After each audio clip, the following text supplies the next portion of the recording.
The Dallas Mavericks just played arguably one of their best games of basketball all season as they just beat the second seed Oklahoma City Thunder 146-111. PJ Washington and Daniel Gafford, both coming off the bench, had electrifying debuts for the Dallas Mavericks team. How's it going, everybody? My name is Marcel Martin. This is Mavs Digest. We're bringing you the latest and everything Mavericks related. And before we get into our video, I gotta show you guys, man, 97% of you guys watching these vids are not subscribed. I understand the channel is new. The vids may not be popping up right away. You're just joining the team late. I understand. But if you're watching this video, make sure you subscribe so you don't miss a single video as we're dropping them back to back on everything Mavericks related. But man, let's just get into this, man. This game was electrifying from start to finish. Luka Doncic and Kyrie Irving did their thing, just hitting shots, hitting tough shots. I mean, Luka Doncic hitting crazy no-look passes. He hit one reverse leg, no-look, and one. It was crazy. I mean, obviously, Luka and Kyrie, they're going to do their thing. They're going to look phenomenal. Here's the box score. Over there with Maxi Kleber at the top, he had 12 points. He looked pretty good. He had 9 rebounds, 3 offensive, which was huge. Derrick Jones Jr., he was a starter for today, 8 points, 3 turnovers, but he had an assist and 4 rebounds. Kyrie Irving finished with 25 points, 8 assists, and 6 rebounds, almost walked into a triple-double.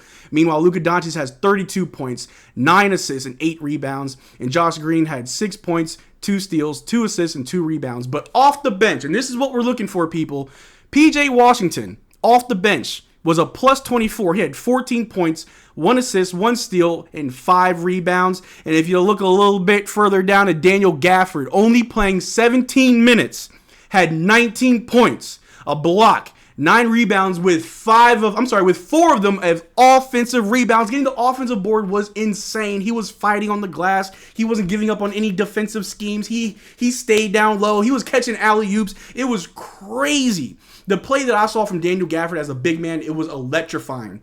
Coming off the bench, only 19 minutes of play. He was producing on offense and defense. He had a mean block. He was getting to the bucket. He got an and one over Chet Holmgren. It was incredible. If you were watching this game, you know exactly what I'm talking about. Daniel Gafford was everywhere, and the energy was electrifying. PJ Washington had a great game as well. Really good slasher, able to get to the rim, able to just put the basket in the hole. Got to the line a few times, able to shoot his free throws. Let's see here. PJ Washington was 1 of 2. Okay, didn't get to the line a lot. He was 1 of 2. He was 1 of 4 from the three-point line. The 3 won't fall perfectly for him. We understand that, but he was 6 of 10 from the floor. Like I said, he was slashing, he was attacking, he was getting to the basket, he was doing all the right things. The offense, obviously, the offense looked great. I'm going to put it right up. I know I'm flashing it right now, but look at the plus-minus. We got Maxi at a plus 26, Derrick Jones Jr. at a plus 23, Kyrie at a plus 32, Luka at a plus 18, and Josh Green at a plus 20. PJ Washington a plus 24, Tim Hardaway was a plus 28, Gafford was a plus 9. Like, the only person at a minus was Jaden Hardy. He played 10 minutes, but he had 11 points. I ain't mad at that. Jaden Hardy did his thing. He's a young guy coming off the bench, but this Dallas Mavericks, this was incredible. I don't even know where to begin. But our defense, our offense was phenomenal, but our defense was great. And I'm going to show you the Oklahoma City Thunder box score as well, just to show you how much of a lockdown that this Mavericks team was doing. Now, if you look at the bottom half of that sheet where you got Sarr, Joe, Wiggins, and Wallace, they got a few points down there, but they were coming in garbage time. They got a few minutes here and there. But, look at their starters. Chet Holmgren only had 13 points and 12 rebounds. 13 points, 12 rebounds. That's the Gafford effect. That's the Daniel Gafford effect. My man held Chet Holmgren, who some people are saying is the Rookie of the Year, the runaway favorite for Rookie of the Year. Yeah, Daniel Gafford had to shut that down real quick. 12 points. Couldn't contain him. Daniel Gafford was unstoppable on defense, and Chet Holmgren didn't know what to do. My man Chet Holmgren went to the line a few times. He was 3 or 4. That's fine. But we had Jalen Williams. He had 9 points only.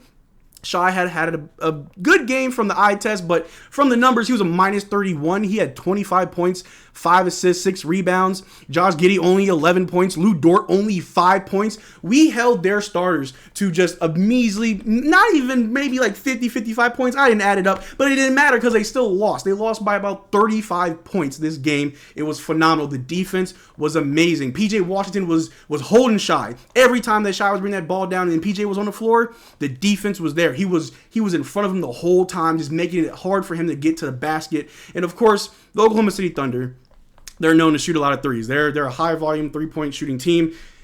They'll live by the three and die by the three. And it looked at in the second quarter, leading into the third quarter, it looked like the Thunder may shoot themselves back into this game, but it just wasn't enough. The Mavericks were playing their brand of basketball. They were playing it their way. They were playing it the right way, and that's why they won this game. But going forward, we got some facts because this game was historic. Right here, there have only been 3 players in NBA history who recorded 19 points and 9 rebounds in their Mavs debut.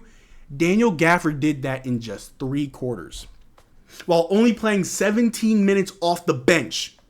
Now, I understand people are saying he's going to be a backup big and Derrick Lively will be the starting center. That's fine. I'm not even upset about it. I truly believe that Daniel Gafford was going to be a starter for this team. And, we have Lively come off the bench. He's younger. He's got, he needs some time to learn, But, I understand Derrick Lively is great. He plays like he's been here for his entire life. But if we're getting that type of production from Daniel Gafford off the bench as a big, good Lord.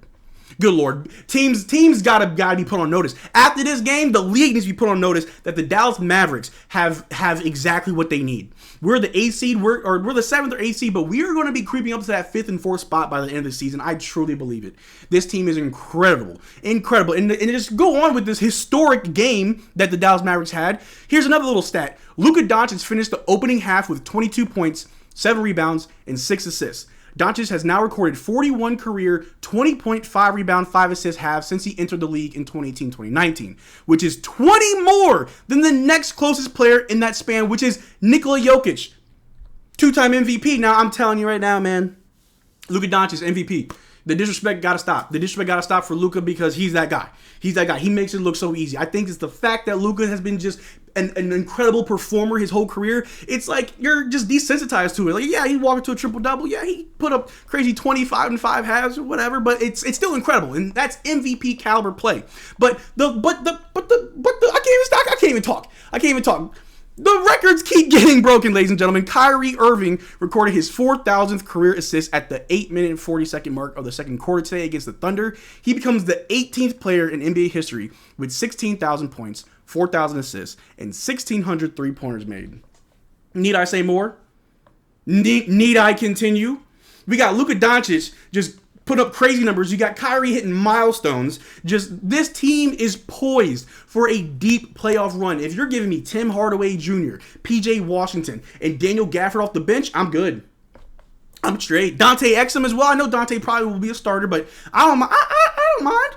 This team is good. This team is better than good. This team is great. Shout out to Tony the Tiger. This team is ready. And I'm not trying to overhype. I'm not trying to give you just overhype the first game, but against the second seed, we beat them by 35 points. The second seed in the West lost by 35 points to the Dallas Mavericks right after we traded for 2 other players. This is their first game with us, and combined, they put up crazy numbers. But it doesn't stop there. The last little record that the Mavericks broke today, the Mavericks outscored the Thunder 47-30 in the opening frame. The 47-point first quarter marked the highest scoring opening quarter in franchise history. I think that's all I got. I think that right there is all I got to say. That's all I got to show you guys. The Dallas Mavericks came out today with a statement. Now, yes, the Thunder didn't have Gordon Hayward. That's fine. Wouldn't have changed a thing. Wouldn't have mattered. The Dallas Mavericks were on a roll playing their brand of basketball. They forced the Thunder to play their way, and they couldn't keep up. It was high flying. It was electric. Luka Doncic was throwing lobs to PJ Washington and Daniel Gafford, and they both slammed him down. And then Maxey threw an alley-oop to Josh Green, and he cocked that thing and slammed it. The Mavericks are here. We look good. It's incredible. It's incredible. But thank you guys for making it this far into the video. Make sure you subscribe so you don't miss out on anything Dallas Mavericks related. We're going to be here every day dropping vids, giving you the after game analysis, and it's only going to get better from here. But until then, peace.